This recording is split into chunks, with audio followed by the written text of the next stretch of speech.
Welcome to today's program of the Commonwealth Club of California. My name is Gerald Harris, and I am chair of the club's Technology and Society member-led forum and your host for today. The focus of the Technology and Society Forum is to expose members and attendees to current and emerging developments in the science and technology fields, and in the process, generate thinking and ideas about the use and commercialization of technology in creating a better world for all. We welcome your participation in the club's activities. We welcome any members. We'll be delighted to have you enjoy any of our future programming. Our contact information can be found at the club's website. On behalf of the club, I would like to thank the Chan Zuckerberg Initiative for their support that they are providing for this program and the club's digital communications at this time. And now I will introduce today's speaker. Dr. Mary Frances Winters is founder and CEO of the Winters Group, a 36-year-old global organization focused on development and diversity, equity, and inclusion, one of the leading consulting firms in this area. She truly believes that diversity and inclusion is her work and passion and calling. Dubbed a thought leader in the field for the past 3 decades, she has impacted hundreds of organizations and thousands of individuals with her thought-provoking message and her approach to diversity and inclusion. Dr. Winters is a master strategist with experience in strategic planning, change management, diversity, organizational development, training, and facilitation. She's also expert in systems thinking and qualitative and quantitative research methods. She has extensive experience in working with senior leadership teams to drive organizational change. She is a graduate of the University of Rochester with an undergraduate degree in English and psychology and a master's degree in business administration from the William E. Simon Executive Development Program. She received an honorary doctorate from Roberts Wesleyan College. With that, welcome, Dr. Winters. Thank you so much for having me. Always my pleasure. I had so much fun reading your book, and it's so thorough and so well put together. I just want to thank you for collapsing so much beautiful information into a book. So I highly recommend it. Thank you for your kind words. I appreciate it. Absolutely, absolutely. So what I want to do is just give you a space to kind of kick us off on the core ideas of the book, things that you think you could just sort of anchor us in this whole concept of Black fatigue and how it really affects us in terms of our mind, body, and spirit. Thank you. Yeah, I started to think about the book actually a couple of years ago, and the publisher was really excited about the book, and we decided actually to accelerate the publication of the book as a result of what we've been seeing going on with racial tensions and racial injustice being sort of highlighted again in our society over the past few years. I was in my consulting work at the Winters Group. I often talk with actually millennials. I'm a baby boomer, but I actually talk with, because millennials now are the largest group in the workforce. And they were saying things like, we're fatigued, we're exhausted. So we're exhausted from having to navigate these corporate spaces that continue to not be inclusive, to continue to not provide a sense of belonging and equity for us. And I would tease and I'd say, well, you're only 30 years old. How are you fatigued? And they would look at me with sort of that side eye, like, I know that I'm fatigued. So Gerald, it really got me thinking about, this generation is thinking about this a little bit differently, because I came up in the heyday of the civil rights movement. And I think that we thought that it was our role to just continue to keep the work going. And this generation is saying, it's not my responsibility to teach white people what it's like to live and work in cultures and in society that is not really still equitable. They need to do their own work, and I'm going to rest. And I say that tongue in cheek. I don't mean it that way, but I do mean that I think this generation is prioritizing their well-being because of the extra tax, the emotional toll that it takes to both just try to live life, and that's not always easy for people, but then try to live life as a member of a stigmatized group. That's just much more, and it is fatiguing. Yeah. You know, in your book, you talk about Black fatigue affecting you all the way from when you were a child. I remember you have a story about going to a store. So that was a kind of a heart space definition of that to me that really hit me. So can you talk about the kind of the emotional impact of having this kind of trauma or bother or whatever you want to call it? Yeah. Yeah, so my Black fatigue actually started when I was 5 years old in kindergarten. There was a little kindergarten boy, and you can know that just based on my history that it's been a long time since I've been in kindergarten. I remember this as if it were yesterday, and I think that's what I want to get across in the book, the lasting and enduring impact of the experiences that we have. So this little boy called me the N-word. And I didn't really know what it meant because my parents, didn't use that kind of language in the house. But when I went home and told them about it, and they told me what it meant, it took me from being this carefree little kid at 5 years old, thinking, everything's wonderful and the world is my oyster, to being cautious because somebody might not like me because of the color of my skin. So think about how a 5-year-old has to process that. A 5-year-old doesn't have a lot of years and a lot of don't know psychology at 5 years old, don't know sociology at 5 years old, don't even know really what racism is at 5 years old. But it changed my life forever because I became much more cautious, thinking that, is that person looking at me because I'm Black and they may not like me?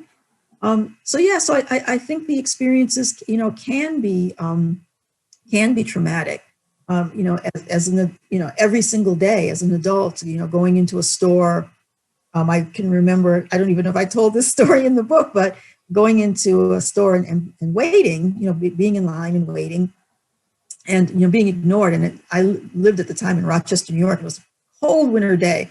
I had on this big raccoon coat and this big raccoon hat. And I said, excuse me, I think I was before that person. And the waiter said, oh, I didn't see you. How can you not see me? Raccoon coat and hat, all wrapped up. So I'm right here. Right. Yeah. You're always wondering, is it race? Right. I had the hair issue in the corporate world. I had a colleague come in one day and say, I was wearing a very short afro at the time. And this was in the mid 70s. And he said, came into me and he said, out of the blue, not good morning. We weren't even in a conversation. He just popped into my office and he said, will your hair grow? And I said, well, yes, it will. And he said, well, you ought to let it. Oh, okay. So that was in 1975. And one of the chapters in the book is Then Is Now. And I hear so many stories from Black women today about the hair, whether I feel comfortable wearing my hair in the natural state. Somebody's going to ask me if they can touch my hair. I'm going on a job interview. Should I straighten my hair? And so, the issues of living and the stress of being concerned about whether or not your race is going to be a factor today. Yeah. You do a beautiful job in the book of touching on various points in history. In the book, you went all the way back to the Niagara movement and the forming of the NAACP, and all kinds of things. So, are there any sort of just historical touch points you would like to just mention to people that let them know this isn't new? It's been around for a while. Oh, yes. And so we can go back to, I want to talk about the 15th Amendment, because the 15th Amendment guaranteed voting rights to Black men at the time, because women, still couldn't vote. And then, we had to have the and then there were some other acts in between, but let's just fast forward to 1965. The 1965 Voting Rights Act had to be enacted because the 15th Amendment wasn't being followed. And so that said that because there were states, particularly southern states, where there was widespread voter suppression said that the federal government could intervene in those states.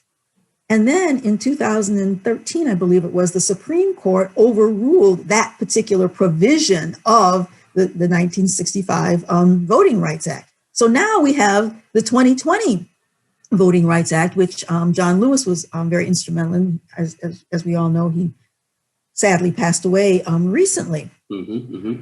So my one chapter in the book, called Then Is Now, really points out that we've had all of these types of inequities, and we've had laws that were supposed to level the playing field and create equality, but they haven't worked. And we know that voter suppression is rampant today. We see it in all sorts of ways. I don't want to go into, all of the recent ways, but we know that it's there. And so we haven't achieved that equity, and that's fatiguing. It's fatiguing to have to continue to struggle and fight for a right that was guaranteed by the Constitution. And so today we're out there, encouraging everybody to vote. We're trying to not be undermined by some of the things that are going on in terms of, taking sorting machines out of post offices and taping up mailboxes and those kinds of things, which absolutely disproportionately impact Black people. So these things are still happening. I'm going to give you one more example. Brown Board of Education, 1954, landmark legislation that said it is unconstitutional in public education to have segregated public schools. Well, there was a headline in the New York Times last year that said, still segregated, still unequal. Our schools are more segregated today than they were in 1954.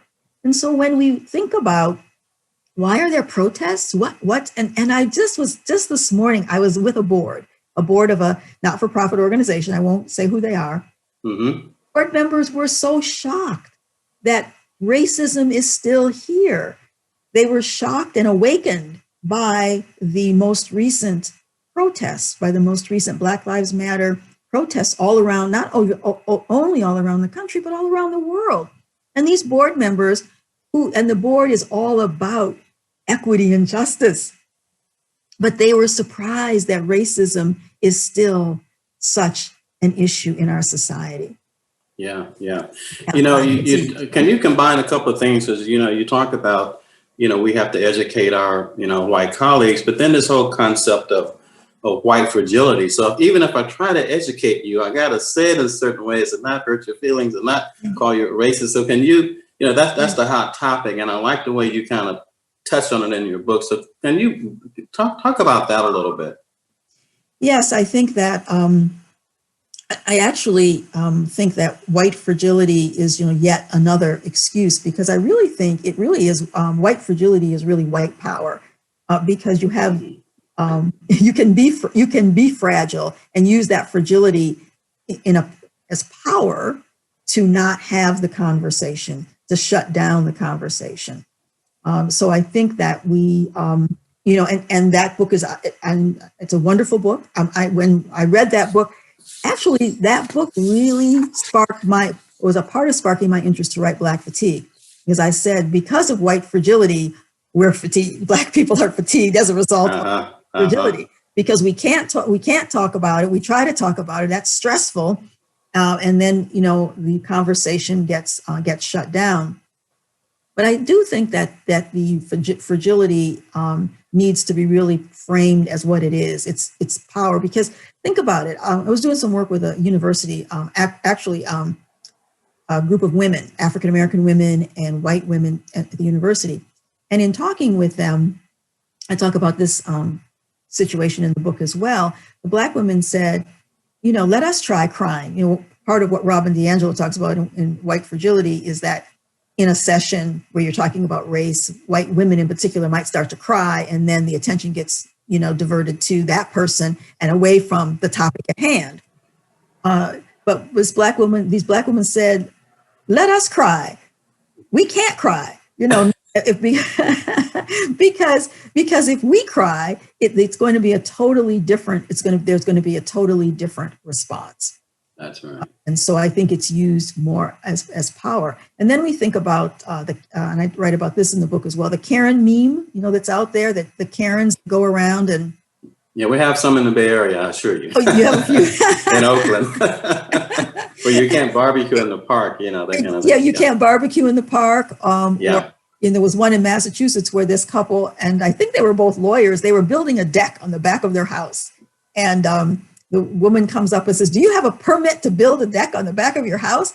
I would ever consider asking somebody if they had a permit to do something in their own yard. Why is it my right why am I entitled to have that power to be able to ask that question? But we see it over and over. Oh, yeah. Again. So I really think when we think about, why we're so fatigued, it is because of the power that that dominant groups have. And in our society, white people are in the dominant group, that they have to be able to set the rules and change the rules and make those who are not in the dominant group, quote, abide by those rules. And if we don't, we suffer the consequences. And it's fatiguing. It's fatiguing. Yeah. I really enjoy you also laying out in the book. And I thought, God, this book is so well researched. It's like, everything you want to know is right here. I've looked at all the footnotes. This is great. Thank you so much. I appreciate that. But I thought about the physical damage it does to the body, right? And then how that can be passed on generation to generation. And we talk about, the Black diet and diabetes and heart stuff. And you touched on some of that. So can you, give us a little touch on that, the physical illness that we get out of this?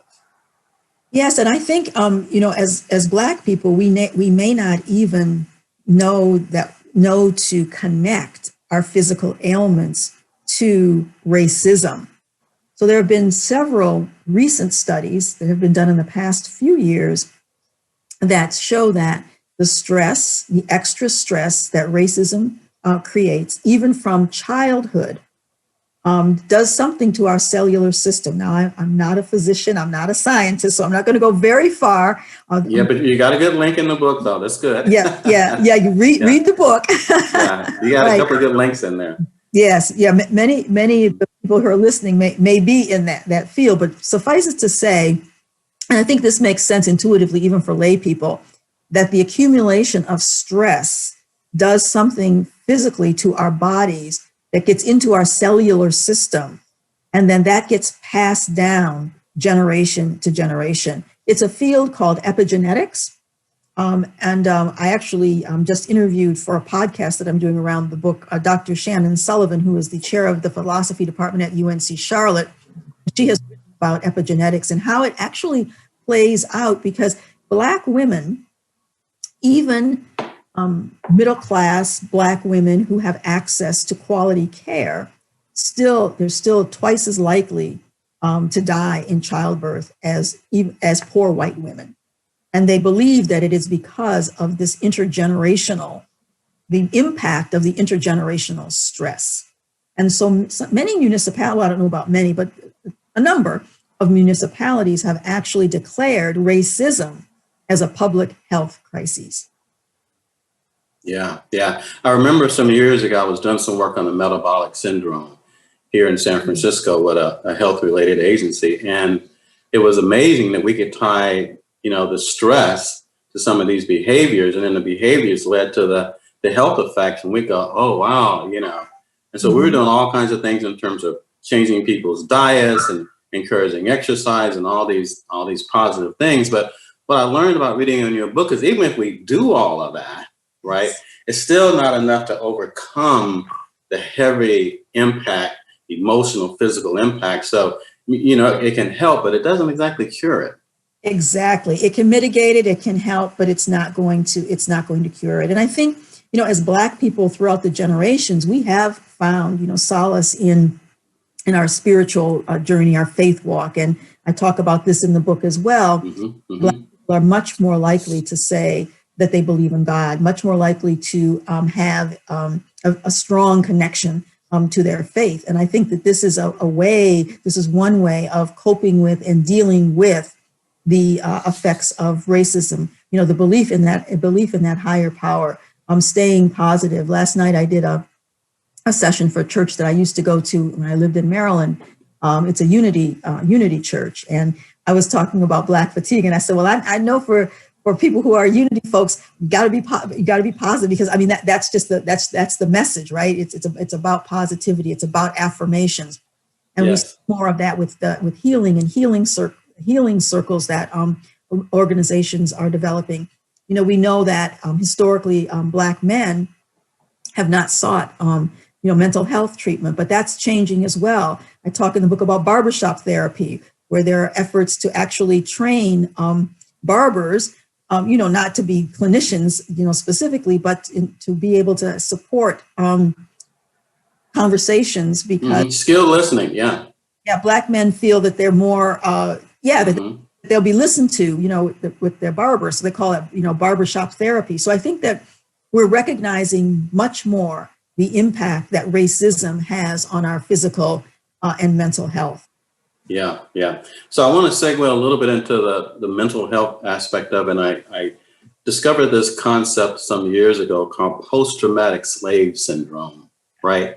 And I scratched my head and I read a couple of books and I talked to an author about it. But it's as I understand it, and you can say more about it, but it's a way that you kind of internalize this racist behavior in terms of how you think about yourself, and maybe even other Black people around you, in a kind of a negative downward spiral. So can you talk about that impact in terms of how it affects us psychologically? Yes. And I was inspired by Dr. Joy DeGraw's book of the same name, of Post-Traumatic Slave Syndrome. And it is exactly that, how we internalize the negative stereotypes about our group. And so when we see things like, Black on Black crime, I have self-hate. And so somebody who looks like me, I'm going to hate as well. But we also know that Black on Black crime is no worse than, when I say no worse, it's that white on white crime happens at the same rate because of proximity. There's more Black on, because Black people live, in proximity. People are always talking about Black on Black crime, but never talk about white on white crime. So I want to make that, but I also want to make the point that we internalize this post-traumatic slave syndrome is this internalization of this slave mentality.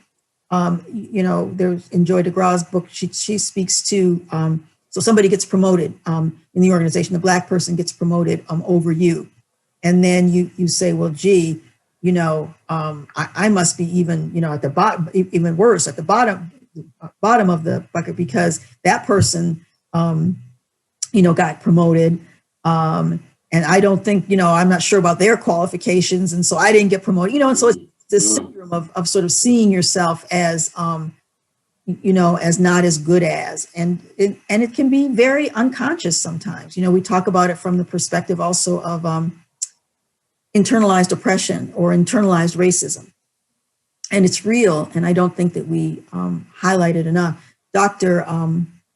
Kenneth Clark and Dr. Mamie Clark in the 40s did the Black doll experiment, where they showed Black children a Black doll and white doll and asked them which doll was the better doll, which doll was the smarter doll, which doll was the prettier doll. And invariably, Black children, preschool children, picked the white doll. And they repeated that experiment through the decades, and the result is still the same. I grew up in an environment where there was a lot of physical abuse of children under the so-called Christian, if you don't spoil the rod, and spare the child, spoil, spare the rod, spoil the child, and to me, I thought, some of this seems like cruelty, and I thought it was, when I first read about post-traumatic slave syndrome, I thought, well, the beating that these kids are taking reminds me of the beating that the slaves took. And so is there some, and I know in the Jewish community, people whose parents were in the Holocaust have had some negative loops there. So I think this whole area in terms of the African-American community, I'm so glad you touched on. I think it'll be a place that we'll have a lot of, further discussion and debate about, It's very, very important. Yeah. And so one of the things that my son, who Dr. Joseph Winters, who is a professor at Duke University in religious studies, and he also studies critical race theory And as I was writing the book and I was consulting with him, he said, you know, it's not an excuse for things like, you know, domestic violence, which is higher in Black communities, but it's an explanation. And so if we just look at the outcome without looking at the cause, this is where all this negative press and negative information comes about Black people. Oh, you know, Black people are more likely to do this and they're more likely to do that. That's the outcome, but we don't get at the root. And I think these most recent protests are waking people up to the need to really address systemic racism and not just look at programs that will address the symptoms, you know, without addressing the root cause. Yeah, yeah. Let's go back to this thing about spirituality, because I want to touch base on that. Just as an African-American man, I can tell you that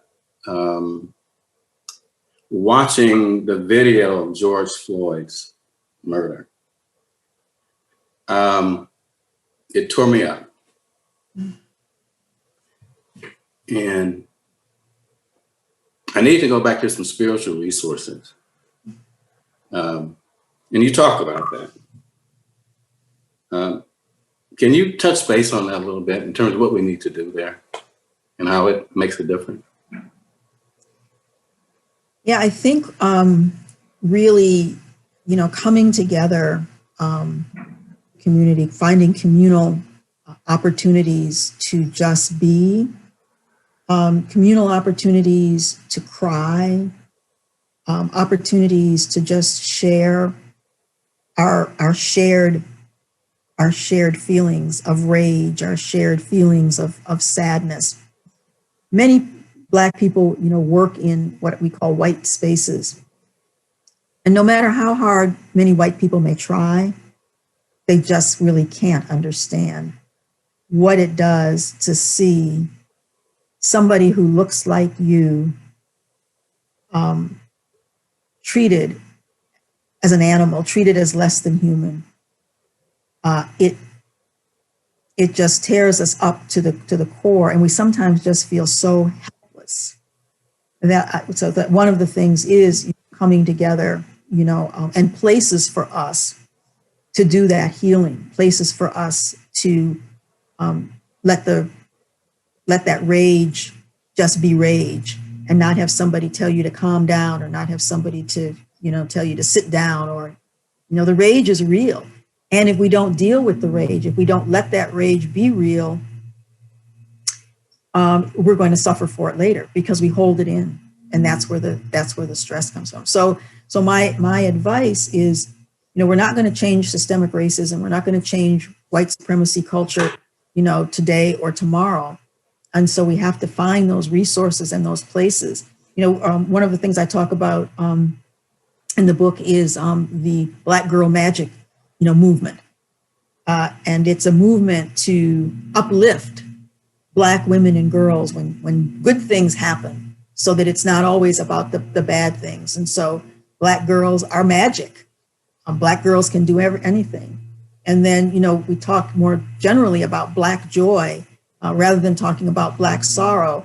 And so the title of my book received a little bit of criticism because, it's, you know, you're talking about, you're talking about Black fatigue. We should be talking more positively about, but I wanted it to be real. I wanted it to be realistic. And I think that it's just really hard, Gerald. I don't have all of the answers, but I do know that coming together as a community, whether that be through your faith walk, whether that be through communities that are doing healing circles, you know, online communities, participated in an online community around anti-racism, and it was really very good in terms of helping people to be okay. You know, even, you know, messages that we get, you know, you need to be a strong Black woman.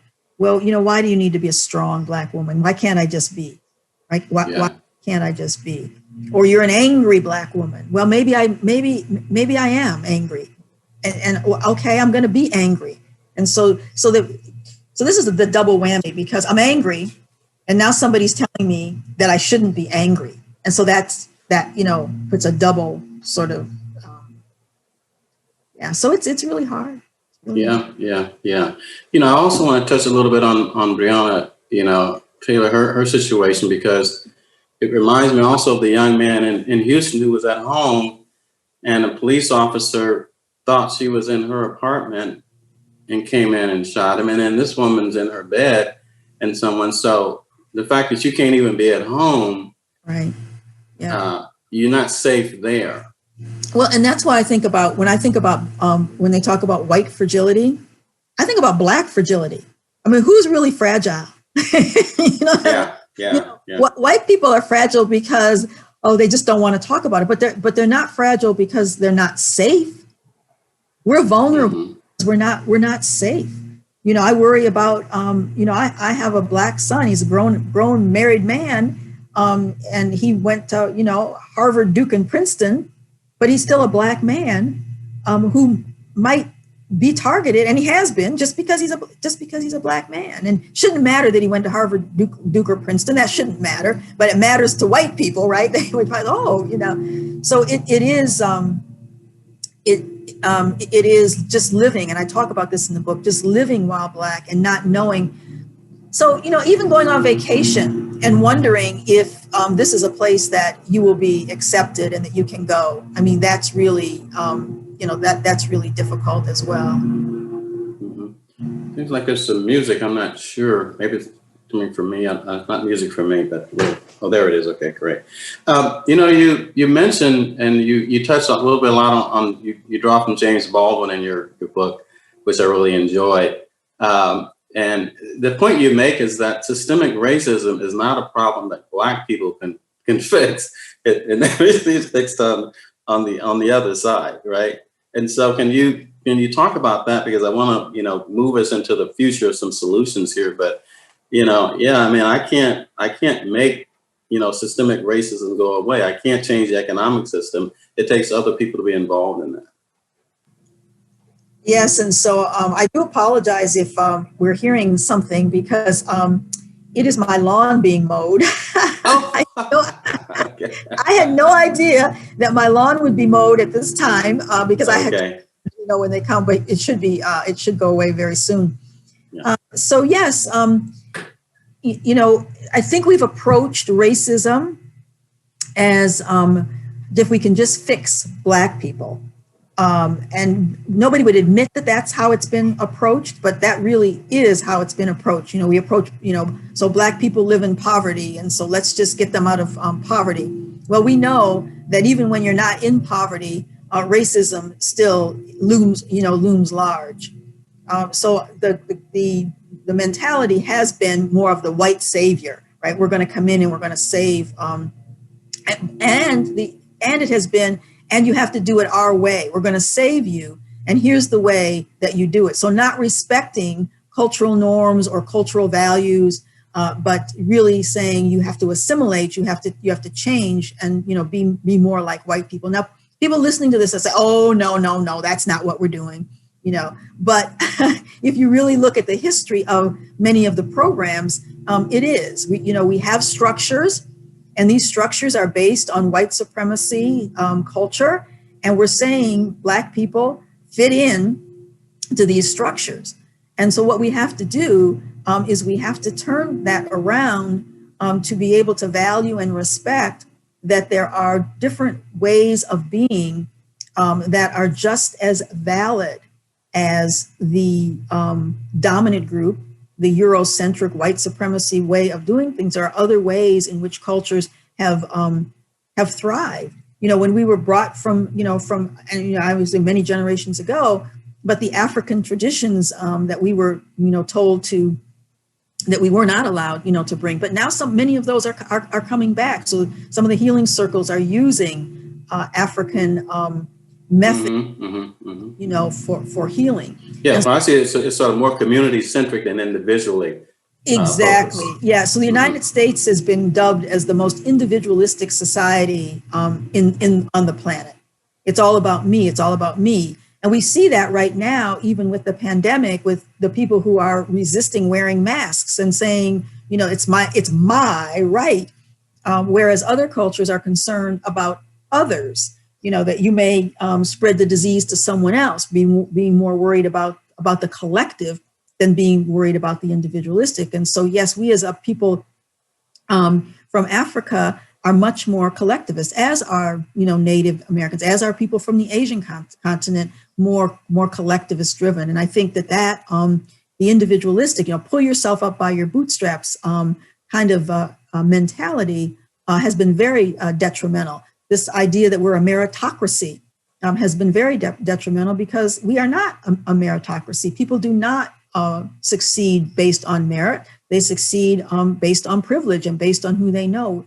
The scandals in that we just saw with the university, where the celebrity parents were paying their kids to get the kids into school, right? I mean, that's just plain old privilege that has nothing to do with meritocracy, but yet people will bash affirmative action and say that affirmative action is preferential treatment. Well, society is based on preferential treatment, and it's really about equity and leveling the playing field. And a lot of people have a big problem with the whole idea of equity, giving people what they need and deserve versus giving everybody the same. We see that in schools, public education that educates Black and brown children, woefully underfunded. And one of the reasons that it's woefully underfunded is because they use the tax base in that community to allocate monetary resources. And so we know that the tax base in Black and brown communities is lower because housing values are lower, and all of those. And that's how the systemic racism, perpetuates. So rather than giving those schools what they need, they give those schools the same allocation as they would give another school. So that therein lies, a huge issue relative to our educational systems. Yeah. I underlined something in your book last night that I thought was really perceptive, and you can say it better than I did, but the thing about diversity training in an organization makes you, the individual, the problem, and you need to solve the problem by you becoming better. But the whole organization, the whole system never gets looked at. So you're just trying to fix the thing by turning this little dial on the individual, but wait a minute, what about the rest of us? And I thought, so I thought that was just brilliant on your part to really point this out. Yes, we have been focused on the individual, and we know that individuals do make up cultures, and it is important to get a critical mass of individuals who understand the need to focus on systems. However, there's not a big incentive to change systems that work for you. And so the systems that work for the dominant group, people really want to change, but not so much. They want to change just enough so that we don't have protests, so that people will just, sort of go along with what the status quo has been, because the systems work for white people. And so I've always had a problem with power and privilege training. When we do training on power and privilege, and we teach white people about dominant group power and privilege. And so if I have the power and privilege, why would I want to give it up? Right. I mean, that was my thought about the whole COVID-19. I thought, well, wait a minute, let me get this straight. All these Black, poor, and old people are dying, and the rich white people are not. Isn't that what the system was designed to do? I mean, so why would you ever change that if you're not the ones who's being impacted? I think that's maybe an overstatement, but I definitely saw it that way.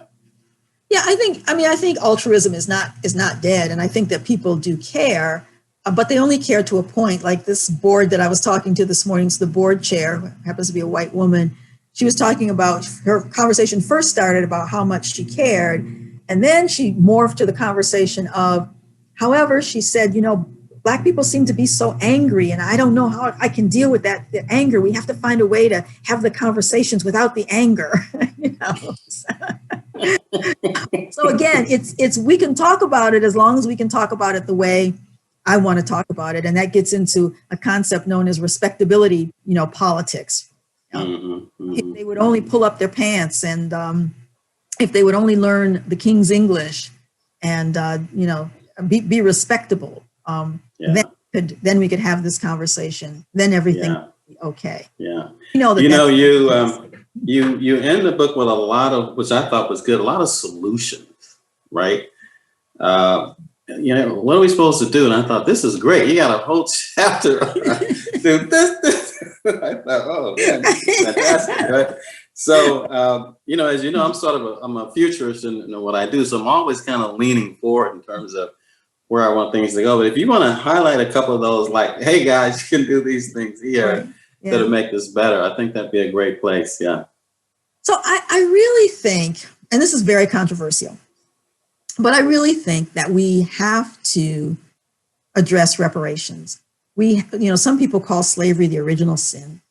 And I think that we have to address it. The United States has never really officially apologized for slavery. And while that's symbolic, I think it means a great deal to acknowledge. And that's what happened in South Africa, when apartheid was ended.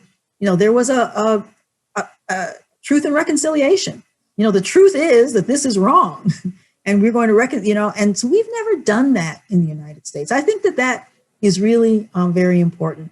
And then I think some type of reparations for descendants of slaves is necessary. Now, will those reparations, I don't think they could ever be enough to level the playing field financially.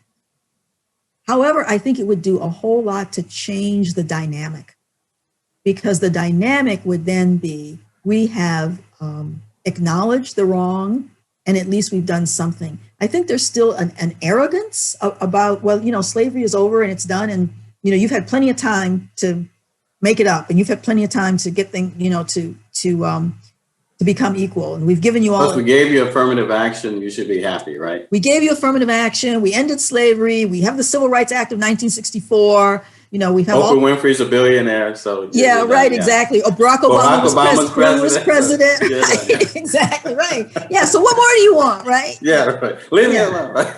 Yeah. So I think that is one thing that we really have to reckon with. Our organizations. I was debating or sparring, I guess, with somebody online who actually does this work. And somebody wrote an article recently that said diversity education, diversity training should be voluntary. And we jumped all over that and said, no, it should be mandatory. So he said, well, if it's mandatory, what I'm afraid of is that people think that we're trying to fix them. I said, well, I don't know about fix them, but educate them, because people are saying, I wasn't aware. I didn't know. And so how are you going to know? So if you're in an organization that says we value diversity and inclusion, you've got it all over your website, you've got it all over your newsletters or whatever else. And if you say you value it, how do other people value it if they don't know how to do that? And this is what people are saying. They're saying, I didn't know, and I don't know how to do this. And so organizations need to make so that's another recommendation, that the learning and the education, and it has to be about the history initially, because we don't know the history, because the history has been left out of the history books, the accurate history, right? Mm-hmm, mm-hmm. It's really important, I think, to do that. I think, there's a lot of talk today about, defunding police departments. I don't know about defunding them. When people hear that word, it's such a negative word. I mean, I think, perhaps redistribution of some resources. Smarter use of the money, huh? Say it again. Smarter use of the money. Smarter use of the money. I mean, I think we do have to recognize that if they're there to serve and protect, are they really serving, and protecting? But I also think we have to make very immediate and specific take specific actions when police do wrong. I am not anti-police. I am absolutely not, and I don't think most people are. But what we are is anti-police who kill unarmed, innocent Black people. They shoot them in the back 8 times. They put the knee on their neck for 8 minutes and 46 seconds. And those people need to immediately be dealt with in a way that is just. the fact that Breonna Taylor's murderers have not been charged after all of these months, that's ridiculous. I mean, and those are the kinds of things that can create the tension and keep the tension continue keeping the tension continuing going, because we're not seeing justice. Yeah, I think the case of, even the case of Tamir Rice, where the policeman who shot him had already been thrown off of a previous police force for bad behavior, and he shoots his child in a public park within 2 seconds of getting out of an automobile. Right. And that's supposed to be justice? Yes. Yes. And so those are the kinds of things that, that are just not acceptable, that are atrocious, that are killing Black people, not only killing us literally, but killing our spirits. With Breonna Taylor, I watched a documentary recently on Breonna Taylor, which said her mother wasn't even allowed to, that nothing happened for, she laid in her apartment for at least 12 to 14 hours, and nobody did anything to help her. Nobody even tried to revive her. And she laid there until the next day, because this happened, I guess, 1, 2 o'clock in the morning. And it wasn't until 11 or 12 the next day that her body was removed. I mean, that's inhumane. And this is why we say that Black people are not seen as human. Yeah, I think about the sister of Tamir Rice, who was in the park with him, the trauma for her. Right. And so when people ask me about, do Black Lives Matter, I say, well, what do you think about Tamir Rice's sister? Do you think her life matters? Do you think her heart matters? Yeah. And Jacob Blake, his 3 children were in the car when he was shot 8 times. The trauma that they are going to experience for the rest of their lives. Right. Right. You mentioned also, I guess it was Georgetown and some universities have, even the Catholic Church, I think to some degree, has realized that they survived or are financially benefited by slavery. You talk about that as a form of reparations as well. You want to touch on that? Yeah. So thank you for reminding me, because there are different forms of reparation. It's not just outright payments to Black people. But I think it also could be in the form of, like, the Georgetowns and the Princetons of the world who say, gee, let's give tuition free, let's provide scholarships. It's an acknowledgement and it's a recognition. Financial services industries are beginning to think about it and look at how they have perpetuated racist practices, with redlining and other things. And how can we make amends? It's not going to change the autocracies, but it can at least say we are acknowledging these wrongs and we're trying to make them right.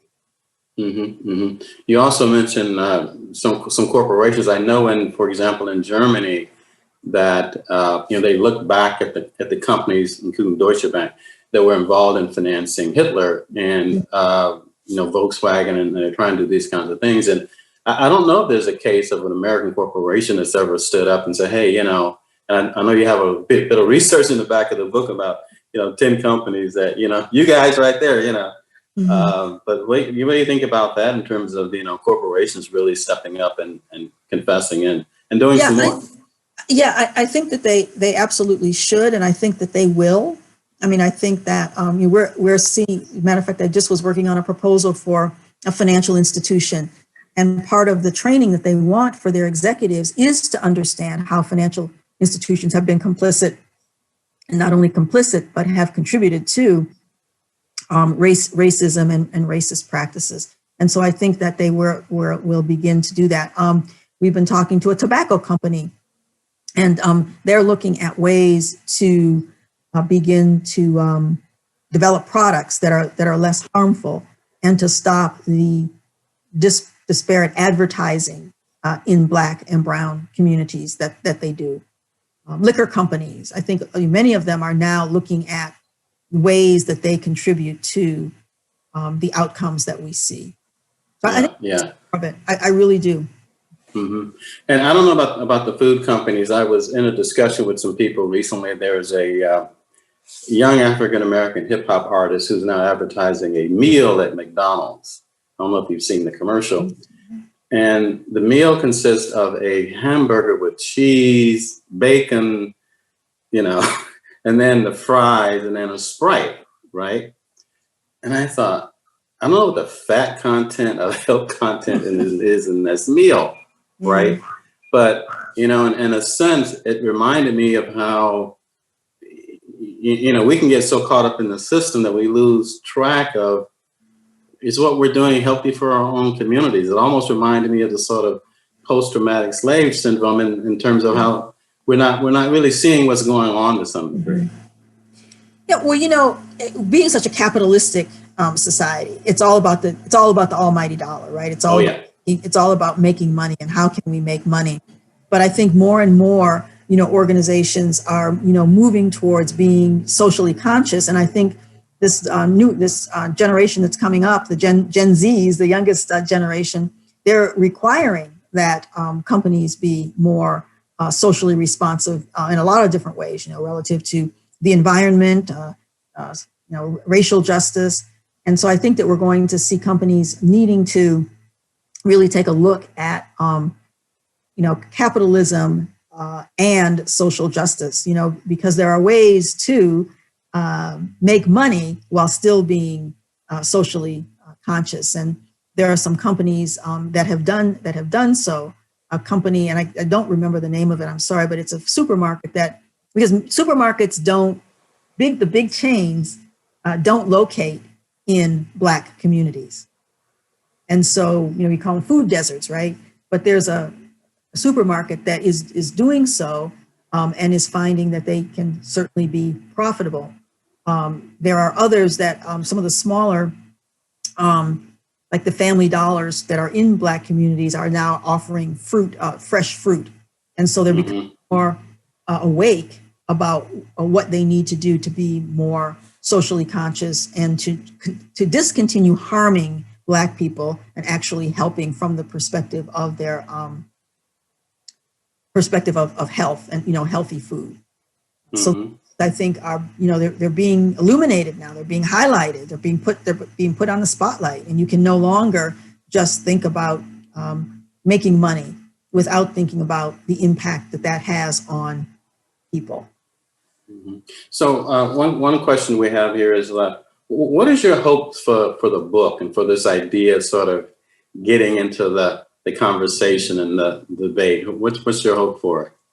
Yeah, I hope that Black people will read the book and be affirmed, and also perhaps learn how what they're feeling is valid, and the impact that it's, you know, having on their health, making that correlation. Because I don't think we often make the correlation between racism and I have a headache, or, you know, racism and I feel depressed, because we've been taught really not to do that.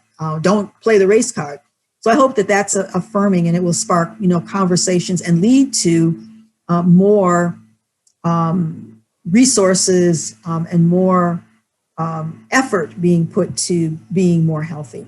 And I think for white people, I am hoping that this book, all in one place, will share the history and the reason why Black people are protesting, the reason for the fatigue, and what their role is in it to ameliorate it. Like you said earlier, like James Baldwin said, I don't know if we really explored that it really is white people's responsibility and accountability to dismantle racism. It's not, Black people are not a problem to be fixed. Yeah. You know, I've met, I mean, in fact, you know, obviously being a Barrett Kohler person there, the publisher, that you run into a lot of people who have their heart in the right place. White people, all kinds of people who really want to work together. And I think I see a lot of them in the Bay Area, and even some of the sort of white privilege discussion, I think, is about getting people to sit down and work together, right? So, you know, I think maybe we can have you end on, encouraging us to Right. do that. Yes, We don't have yes. to be, on opposite Yeah. ends of the fence here all the time. Yeah, and I think though, I think it's beyond the conversation. I think we can get to the conversation, and absolutely, there are many, many, many, and probably the majority, of white people who really are concerned about systemic racism and really want to do something about it. However, oftentimes when you're in the system, you cannot see the system. And so I think it is really being able to see that system and then take action. Because as Ibram X. Kendi says, there's a difference between a non-racist and an anti-racist. And so an anti-racist is one who takes action. And there are organizations. There's the SURGE organization that white people. It's a social justice that's spearheaded by white people. But when I talked with one of the developers of that, the organizers of that, founders of that, so what I'm looking for, he said, well, we kind of want to be in the background and let Black people, take the lead. We don't want to be seen as the white savior. And so we're doing things, in the background. So I know that there are a lot of white people who are fighting and advocating for social justice. We see that in the demonstrations, in the protests. Many of those protests, when you look out there, look at the protests, sometimes you see even more white people than you do Black people. So yes, there are a lot of white people who are really in it, really in the movement, and really do want to see change and really do want to see equity. So I think we just have to keep at it. We just have to, keep the resources like my book, Black Fatigue, and other resources that are out there. And I think we have to just really focus on the systems as well, because I think that's where we've neglected. We focused on the interpersonal because some of the dialogue groups and whatnot, that gets to the interpersonal. But it doesn't always get to the system. So I would just encourage everybody who is listening and who really wants to do something to look at systems. If you want to start with one system, start with the voter suppression. You want to start with another system, go to the criminal justice system. So there are all sorts of ways in which we can get at systems. Wonderful, wonderful, wonderful. Listen, thank you so much, Dr. Winters, for your valuable insights today. You did a fantastic job. You gave us a lot to think about. And again, I would encourage people sort of to get the book. I thoroughly enjoyed it. It's really well researched, really well put together. Once again, on behalf of the club, I would like to thank the San Zuckerberg Initiative for their support and providing for this program and for the digital communications of the Commonwealth Club. At this time, this program is concluded, and thank you very much, and hope to see you in California when you get out here at some point when we're traveling again. I'd love it. Thank you. Thank you very much.